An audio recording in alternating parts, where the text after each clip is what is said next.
समाधान समाधान समाधान।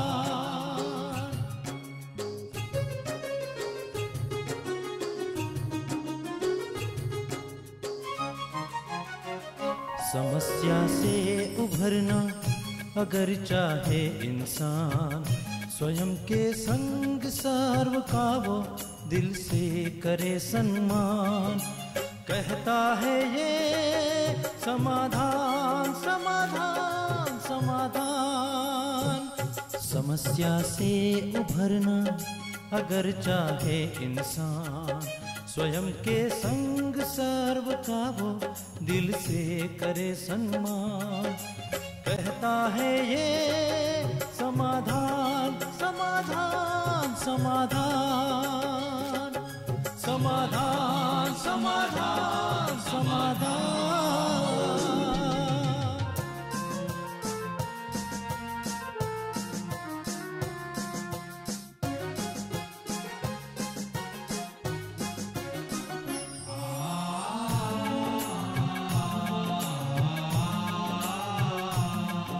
तनाव बन मुटाव की अगन से स्वयं तू संभल ले, है इसी में शान।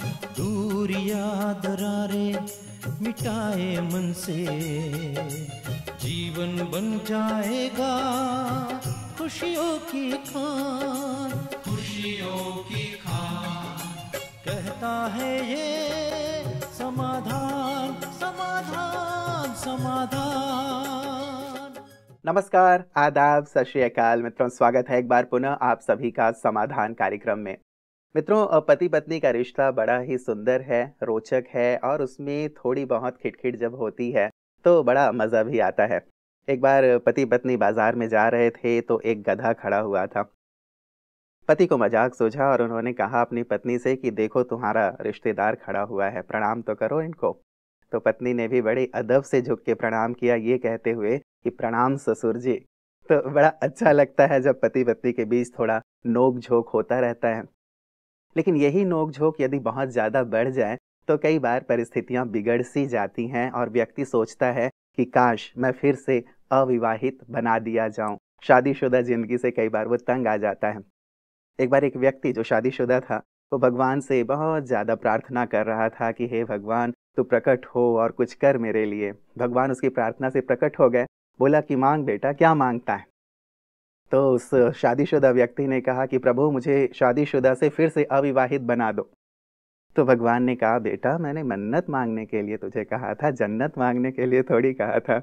तो कई बार जन्नत वाली जो बात है शादीशुदा स्थिति में नहीं हो पाती, लेकिन समाधान कार्यक्रम का लक्ष्य ये है और लगातार जो हमारी चर्चा हो रही है उस चर्चा का ध्येय यही है कि शादीशुदा जिंदगी को, पति पत्नी के बीच के संबंध को ऐसा सुमधुर बना दिया जाए कि परिवार हमें जन्नत महसूस होने लगे। यही कारण है कि लगातार हम इस चर्चा को आगे बढ़ा रहे हैं कि कैसे जो कारण है जो हमारे संबंधों में खटास लाते हैं उसे दूर करें और संबंधों को सुमधुर बनाएं। ऐसी चर्चा को आगे बढ़ाते हैं। भ्राता जी का अभिनंदन करते हैं। भ्राता जी बहुत बहुत स्वागत और अभिनंदन।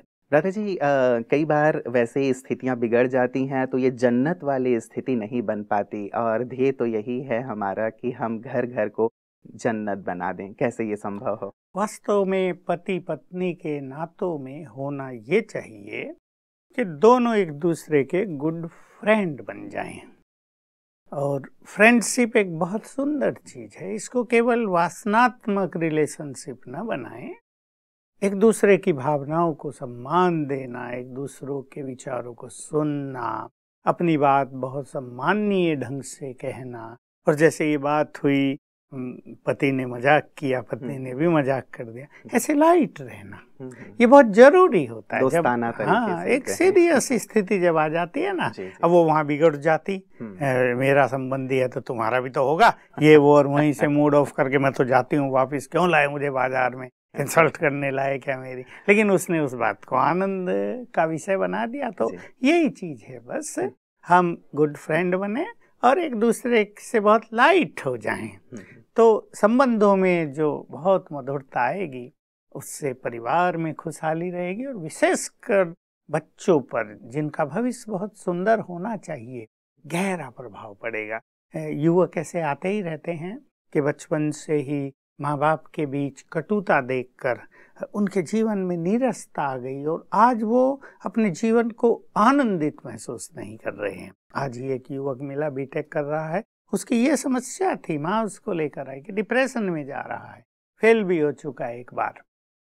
तो माँ बाप को ये सिचुएशन समझते हुए कि उनकी इस मनोदशा का प्रभाव बच्चों की मनोदशा पर पड़ता है, बहुत ही स्वीट, सौम्य और फ्रेंडली रहना चाहिए। भ्राता जी, कल जैसे हमारी बात हो रही थी, ये जो जन्नत वाली स्थिति है तब तो बहुत अच्छी है कि हम दोस्ती बना के रखते हैं, लेकिन बात हमारी जो चल रही थी अफेयर्स वाली, जहाँ ये वाली बात आ जाती है वहाँ पे संबंध बिगड़ने लगते हैं। एक स्थिति ये देखा गया भ्राता जी कि कई बार परिवार के दबाव में लड़का या लड़की शादी कर लेते हैं, लेकिन वो उनकी इच्छा के अनुसार नहीं होता, उनकी कहीं और मतलब रहता है, प्यार रहता है। तो वहाँ उन्होंने शादी तो कर ली लेकिन प्यार वो बना रहता है। अब जब ये बात पता चलता है या तो पति को या पत्नी को, तो वो स्थिति दरार वाली आती है। दूसरा, कई बार ये देखने में आता है कि लड़का या लड़की इसलिए शादी कर तो लेते हैं, एक पारिवारिक दबाव, और दूसरा ये कि करियर वाइज या अच्छा बिजनेस है, ये सब देखते हुए परिवार देख के कर लेते हैं, लेकिन प्यार कहीं और होता है, तो यहाँ संबंध फिर बिगड़ते हैं। देखिए, ये तो आजकल कॉमन चीज हो गई है। स्टूडेंट्स जब हैं, युवा काल में जब प्राणी है, तो उसका नाता कई जगह रहता है और वो आपस में बहुत प्यार के संबंध बना लेते हैं। लेकिन कल ही मुझे कोई बता रहे थे, बहुत अच्छे, उसने कहा 70% लव मैरिज असफल हो रही हैं और होती ही हैं, क्योंकि युवकों में जो प्यार होता है आपस में, वो बड़ा इमोशनली किसी भी चीज़ को देखकर कहीं एक दूसरे को मदद कर दी उसके कारण, जो कुछ भी है, लेकिन वो चीज़ आगे नहीं बढ़ती। जैसे बहुतों के साथ हुआ कि लड़के का लड़की से बहुत प्यार था, लड़की बहुत अच्छे घर की, उसे पता नहीं था लड़के का क्या है, वो गरीब परिवार का, शादी करके कोर्ट मैरिज करके वो उसके साथ चली गई। घर में जाके देखा तो उसको तो एक छोटा सा मकान है, माँ है अकेली, बस वो कैसे तैसे मजदूरी करके उसको पढ़ा रही है। अब वहाँ जाते इसके होश हवास उड़ गई, मैंने क्या कर दिया, अब माँ बाप को क्या कहे।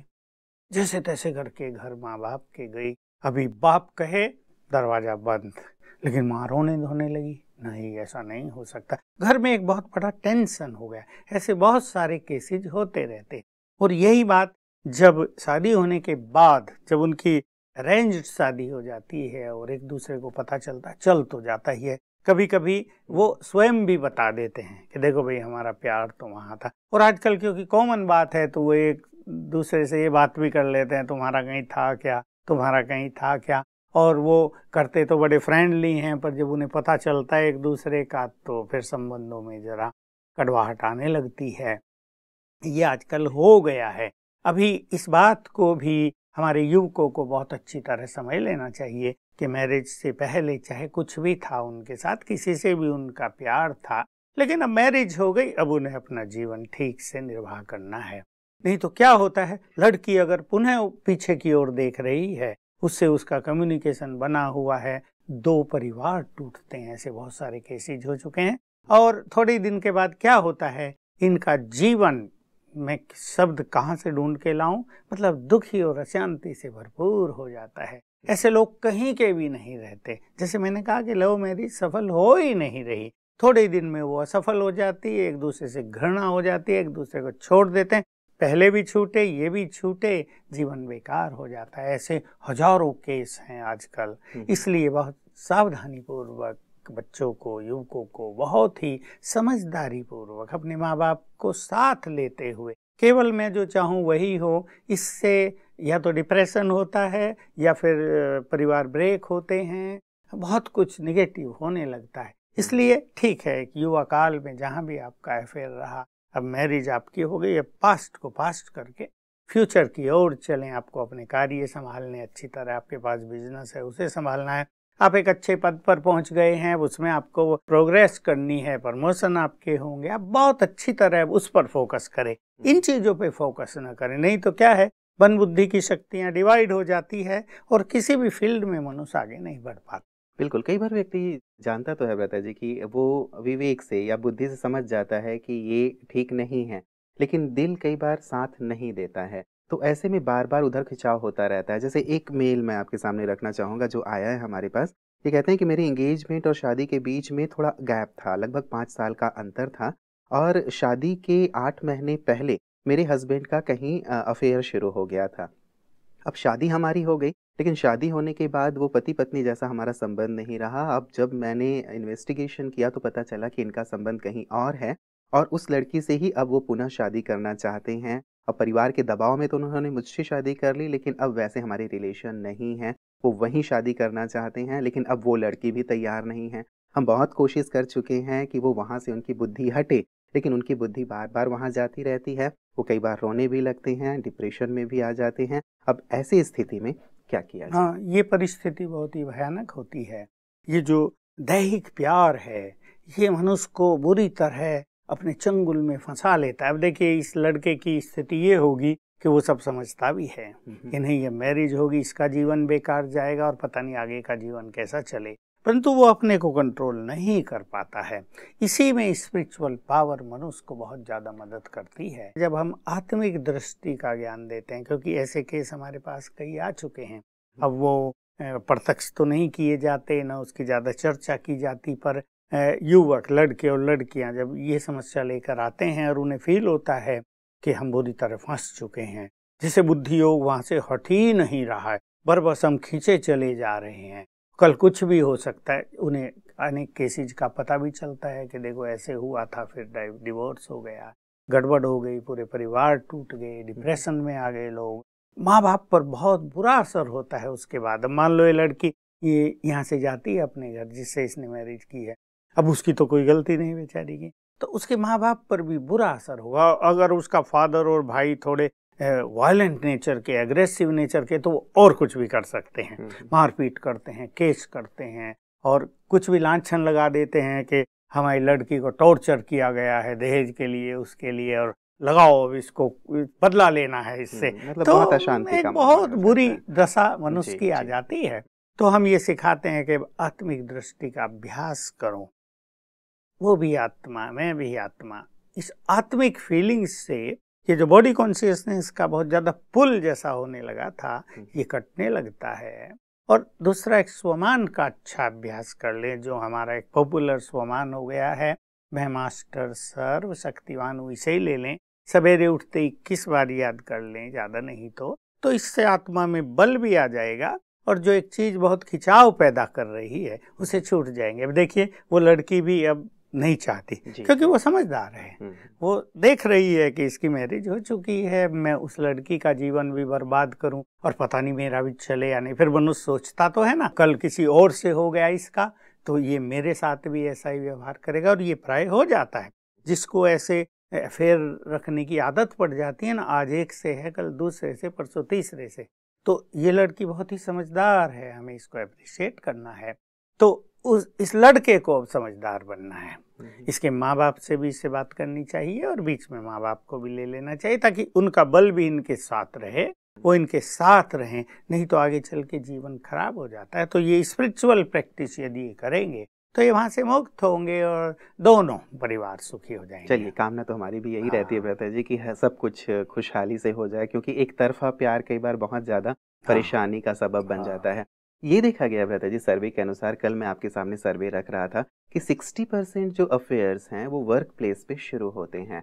क्योंकि हम वहाँ जाते हैं, अपने जो कलीग्स हैं उनके साथ हमारी बातचीत होती है, सुख दुख की लेन देन होती है, तो पता ही नहीं चलता कि कब हमारा प्यार हो गया और कब हमारे कदम थोड़े से दहलीज से बाहर निकलने लगे। तो यहाँ की स्थिति में कैसे अपने आप को संभाला जाए? ये बहुत प्रैक्टिकल चीज है कि मान लो मनुष्य को घर में कोई टेंशन है, अब वो किसी को सुनाएगा जरूर, जब तक वो न सुनाए उसका मन भारी भी रहता है, क्योंकि दुनिया में सुनने वाले भी बहुत कम हैं। तो जो उसके साथी काम कर रहे हैं, वो स्त्री है या पुरुष है, उसको वो जरूर सुनाता है, साथ में ही रहते हैं, एक दूसरे से लेन देन होता ही है मनुष्य का, और ये ह्यूमन नेचर है और ये अच्छी भी है। लेकिन कहीं कहीं ये प्यार में बदल जाता है, और ये भी बड़ी नेचुरल सी चीज है कि जिसके हम समीप आएंगे उससे अपनापन फील होगा, पहले अपनापन फील होगा, फिर वो इस प्यार में बदल जाता है, दैहिक में। तो इसमें भी देखिए, ये बातें तो सब ठीक है, परंतु हमें बीच में स्पिरिचुअल प्रैक्टिस को छोड़ना नहीं चाहिए। कम से कम हम इतना जरूर याद रखें, हम एक परमपिता की संतान हैं दोनों, हम दोनों ही आत्माएं हैं। ये फीलिंग अगर हम रखेंगे तो ये सब कुछ अच्छे रिलेशनशिप रखते हुए भी हम कहीं फंसेंगे नहीं। और देखिए, मनुष्य फंसकर कुछ बुरा कर्म तो कर लेता है, लेकिन हर ऐसे कर्म के बाद मनुष्य को पश्चाताप तो बहुत होता ही है, क्योंकि उसकी इनर कॉन्शियंस उसके अलाव तो नहीं करती। वो ये भी सोचता है मेरी बड़ी लड़की है, वो घर में जाके सोचेगी जरूर मेरी बड़ी लड़की है, वो भी तो कहीं जॉब कर रही है, वो कहीं ऐसा करने लगी, वो भी तो आज स्टूडेंट है, वो भी ऐसा करने लगी, तो क्या होगा। तो जैसे ही वो घर आएगी उसका विवेक चालू हो जाएगा काम करना, और उसको डिप्रेशन की ओर ले चलेगा, उसकी खुशी नष्ट हो जाएगी, वो किसी को बता भी नहीं पाएगी, और अगर बता दिया तो विस्फोट की स्थिति हो जाएगी। ऐसा कई जगह हो जाता है। इसलिए ये स्पिरिचुअल प्रैक्टिस थोड़ी सी, सभी जो आपस में कार्य कर रहे हैं, अब सब साथ में मिलके काम कर रहे हैं, हर फील्ड में बहनें भी आगे बढ़ रही हैं, पुलिस में भी, मिलिट्री में भी, और भी जो फील्ड हैं सब, रिसर्च में भी। तो मैं आत्मा हूँ और अपने परम पिता की संतान हूँ, सब आत्माएं हैं। इतनी छोटी सी प्रैक्टिस करते रहने से एक डिटैचमेंट की स्थिति। बिल्कुल। लेकिन बताइए जी, कई बार ऐसा देखा गया है, ज्यादातर केसेस में ये देखा जाता है, जैसे मैंने पहले भी कहा कि विवेक से या दिमाग से तो सभी इस बात को समझते ही हैं कि ये गलत है, नैतिक दृष्टि से गलत है, सामाजिक दृष्टि से गलत है, लेकिन कई बार वो कहते हैं ना कि दिल है कि मानता नहीं वाली स्थिति हो जाती है, कि दिल किसी पे आ गया। और जीवन में कभी ना कभी कहीं ना कहीं ऐसा होता ही है कि कोई व्यक्ति हमें अच्छा लगने लगता है, उसके गुण, उसकी विशेषताएं, उसका बोलना, उसका चलना, और वहाँ हमें प्यार हो जाता है। वहाँ हम बहुत कोशिश करते हैं, फिर भी हमारा दिल उस पे आ जाता है। यहाँ फिर कैसे करें? इसका एक ही कारण है जो ईश्वरीय ज्ञान से हमने जाना है, कि इस समय मनुष्य के अंदर बॉडी कॉन्शियसनेस बहुत बढ़ा हुआ है। इस बॉडी कॉन्शियसनेस के अधीन होने से विवेक शक्ति निर्बल हो जाती है। यही जिसको दूसरे शब्दों में लोग कहते हैं कि बुद्धि से तो समझ रहे हैं, लेकिन दिल लगा हुआ है, यानी बुद्धि के पास एक कंट्रोलिंग पावर नहीं है। इसको हम अपनी स्पिरिचुअल लैंग्वेज में इस तरह कहेंगे कि बुद्धि की कंट्रोलिंग पावर बहुत वीक पड़ गई है, कि मनुष्य की विवेक शक्ति काम तो कर रही है, पर वो जैसे विवश हो गया है उस आकर्षण के। इसमें दूसरे व्यक्ति का भी रोल होता है और अपना भी होता है। दूसरा व्यक्ति बहुत अट्रैक्ट करने लगता है, और स्वयं भी बॉडी कॉन्शियसनेस होने के कारण अट्रैक्शन होने लगता है। इसलिए बस मनुष्य को थोड़ी सी स्पिरिचुअल प्रैक्टिस, जो हम बार बार कह रहे हैं, जब वो कार्य पर चले, थोड़ी स्पिरिचुअल प्रैक्टिस, थोड़ा राजयोग मेडिटेशन करके चले, और एक बहुत अच्छे विचार के साथ अपने परिवार को भी ध्यान में रखते, क्योंकि ऐसे केस कभी कभी तब भी हो जाते हैं जबकि बड़ी आयु हो गई है, तो इससे बचना चाहिए। मैंने एक बहुत बुरा समाचार आज ही सुना, कोई सुना रहे थे, न्यूज में आया होगा टीवी पर, कि देखिए एक माँ से उसके लड़के का ही अवैध संबंध हो गया, और बाप ने कहीं देख लिया तो उसका मर्डर करा दिया। तो हाहाकार हो गया चारों ओर, पता तो फट से चल जाता है। अभी कितनी बुरी स्थिति हो गई, वो भी जेल में, उसकी मृत्यु, परिवार नष्ट हो गया। तो ये देह अभिमान इतना बढ़ गया है, और ये कलयुग का प्रकोप इतना बढ़ गया है कि इसमें जो सबसे पवित्र ये नाते थे वो भी जैसे नष्ट होते हुए प्रतीत हो रहे हैं। तो अब समय की मांग है इस कलयुग के वातावरण को, इसके प्रभाव को थोड़ा न्यूट्रल करने के लिए ये मांग है कि मनुष्य अपनी प्योरिटी के बल को आगे बढ़ाए, वो स्पिरिचुअलिटी की ओर आगे बढ़े, तो इस बहुत बुरी चीज से जो समाज को खाने के लिए तैयार है हम बच सकते हैं। बिल्कुल। एक सिचुएशन और हमारे सामने है व्रता जी, वो उसको भी मैं आपके सामने रखना चाहूँगा। मेल के रूप में हमारे पास आया है। ये कहती हैं कि मैं आपका समाधान प्रोग्राम लगातार देख रही हूँ और 15 साल हो गए हैं मेरी शादी को। 2 बच्चे हैं, 13 साल की बिटिया है, 9 साल का बेटा है। 4 मास पहले तक मेरा जो वैवाहिक जीवन था बहुत ही मधुरता से बीत रहा था, लेकिन अचानक मुझे पता चला, 4 मास पहले ही मुझे पता चला कि मेरे पति का कहीं और अफेयर है, और ये बात उस लड़की ने आके ही मुझे बताई। अब मेरे पति ये बात मुझे बताना तो नहीं चाहते थे, लेकिन अब ये बात क्लियर हो गई है। अब पति बहुत ही मेरे लविंग है, केयरिंग है, उन्होंने किसी भी प्रकार की कोई तकलीफ मुझे नहीं दी इन 15 सालों में। अब वो ये चाहते हैं कि तुम सब भी मेरे साथ रहो और वो लड़की भी हमारे साथ रहे, लेकिन वो लड़की ये चाहती है कि मेरा जो पति है वो मुझे डिवोर्स दे दे और वो उसके साथ रहे। अब ये इस ऊहापोह की स्थिति हो गई है कि क्या किया जाए। मैं ये बात अपने इन लॉज को भी नहीं बता सकती, पेरेंट्स को भी नहीं बता सकती, क्योंकि वो बुजुर्ग हो गए हैं और शायद इस सदमे को वो बर्दाश्त ना कर सकें। तो मैं ये बात कहीं भी शेयर नहीं कर पा रही हूँ, कृपया इसका समाधान बताएं। बहुत ही क्रिटिकल से स्थिति देखिए, है। 2 परिवार टूटने के कगार जी। पर, और बहुत ही बिल्कुल अगर सास ससुर को ये बात पता चल गई तो हो सकता है वो एकदम बिल्कुल बुजुर्ग जैसी हार्ट अटैक भी उन्हें हो सकता है। इस व्यक्ति को बहुत समझदार होना चाहिए, क्योंकि यही बात हो गई कि एक बुद्धिमान व्यक्ति आजकल इन वासनाओं के इतना ज्यादा अधीन हो चुका है कि वो नैतिकता और सामाजिक जो कुछ भी होता है, समाज से भी तो लोग डरते हैं ना भाई, लोग क्या कहेंगे, आजकल लोग उससे भी नहीं डर रहे हैं। इतनी ये भयावह स्थिति हो गई, उनके बच्चे भी तो बड़े होंगे तो उनका भी ख्याल नहीं कर रहे हैं, और वो चाहता है उसको वहां से डाइवोर्स दिला के अपने घर में रख लो। आप जानते हैं 2 अगर साथ में रहने लगे भ्राता जी, उस इन्होंने कहा है मेल लंबा है, मैंने थोड़ा सा ही पढ़ा, उस लड़की की आयु इनकी आयु से बिल्कुल आधी है, इनकी एज 45 है और लगभग उसकी 21 या 22 साल की उम्र है। तो बिल्कुल समाज भी तो स्वीकार नहीं करे, और एक बद्दुआएं इनकी ओर सबकी तरफ से आने लगेंगी। इसलिए मैं इस बहन को कहूँगा, तुम बहुत समझदार हो और आप अच्छी स्पिरिचुअल प्रैक्टिस करो, सवेरे उठकर एक आधा घंटा राजयोग का अभ्यास करके अपने पति को गुड वाइब्रेशंस दो। और जो हम एक बहुत अच्छी विधि सिखाते हैं कि 5 बजे सवेरे जब वो व्यक्ति सोया है, उसको 10 मिनट अच्छे वाइब्रेशंस देकर माइंड टू माइंड उससे बात करो, क्योंकि तब उसका सबकॉन्शियस माइंड जगा है, कहीं ना कहीं उस सबकॉन्शियस माइंड में छुपी हुई प्योरिटी तब उसकी काम करेगी। तो उसको संकल्प दो, तुम बहुत अच्छी आत्मा हो, तुम बहुत बुद्धिमान हो, तुम तो बहुत समझदार हो, ये तुम क्या कर रहे हो, उस परिवार को भी नष्ट करोगे, हमारे बच्चों पर भी कितना बुरा असर पड़ेगा, इस बात को छोड़ दो, अपने इसी जीवन को एंजॉय करो, हमारा भविष्य बहुत सुंदर हो, हमारे बच्चों का भविष्य बहुत सुंदर हो, तुम बहुत समझदार हो, ये फीलिंग देते हुए माइंड टू माइंड उससे बात करेंगे तो सबकॉन्शियस माइंड उसका रिसीव करने लगेगा, और जो योग के वाइब्रेशंस उसको जाएंगे उसके अंदर आत्म जागृति आएगी, उसके जो प्योर संस्कार हैं आत्मा के मूल वो जागृत होंगे, और बिल्कुल निश्चित रूप से 7 दिन करने के बाद ही उसके विचारों में परिवर्तन आएगा।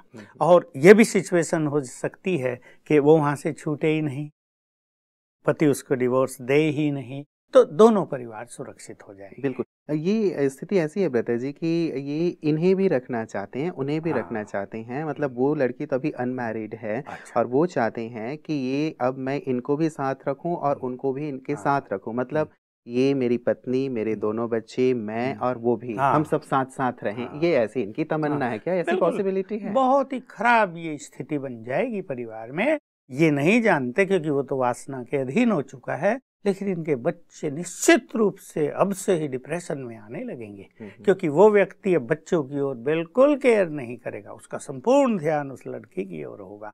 वासनाएं ऐसी चीज हैं जो मनुष्य को निर्लज्ज बना देती है, घर में वो गंदी एक्टिविटी करेंगे, बच्चे बहुत बुरी स्थिति में पहुंच जाएंगे, और पत्नी भी डिप्रेशन में आ सकती है, और निश्चित रूप से उसे अपने घर जाके कम से कम अपने माँ बाप को तो बताना ही पड़ेगा कि भाई ये सिचुएशन है, बोलो मैं क्या करूं। तो एक बहुत ही दयनीय स्थिति है, इसलिए स्पिरिचुअली इसको ठीक कर लेना चाहिए इस बहन को, क्योंकि बहुत समझदार है, और पुरुष निश्चित रूप से एक दयनीय स्थिति में पहुंच गया है, उसको भी हम तो कहेंगे शिव बाबा सद्बुद्धि प्रदान करे और इस मोह, इस गहरी वासनात्मक माया से वो मुक्त हो जाए। बिल्कुल, कई बार एक कंडीशन ये भी आती है ब्रता जी, जैसे एक चर्चा हमारी हुई थी कि चलो हमने दबाव में हमने शादी कर ली, कहीं और प्यार था, हमारी इच्छा के अनुसार वो नहीं हो पाया।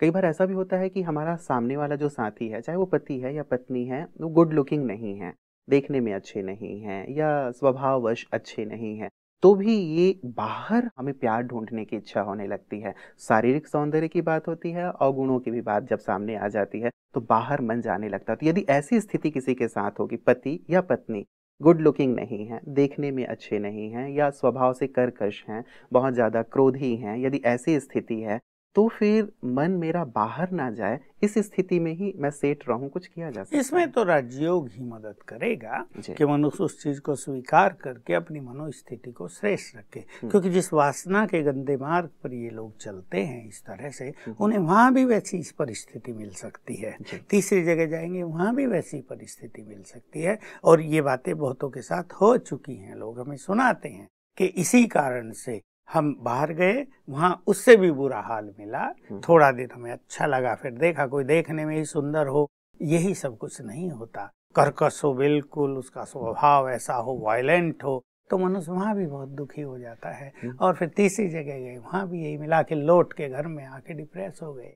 इससे कोई फायदा नहीं। अब इन सब वासनाओं को छोड़कर हम सभी आत्माएं बहुत पवित्र हैं। देखिए, भगवान देवकुल की स्थापना करने आए हुए हैं, उसको बहुत अच्छी तरह पता है ये वासनाओं की काली आंधी चल रही है संसार में। अब इसको समाप्त करने के लिए स्वयं भगवान को आना पड़ा है।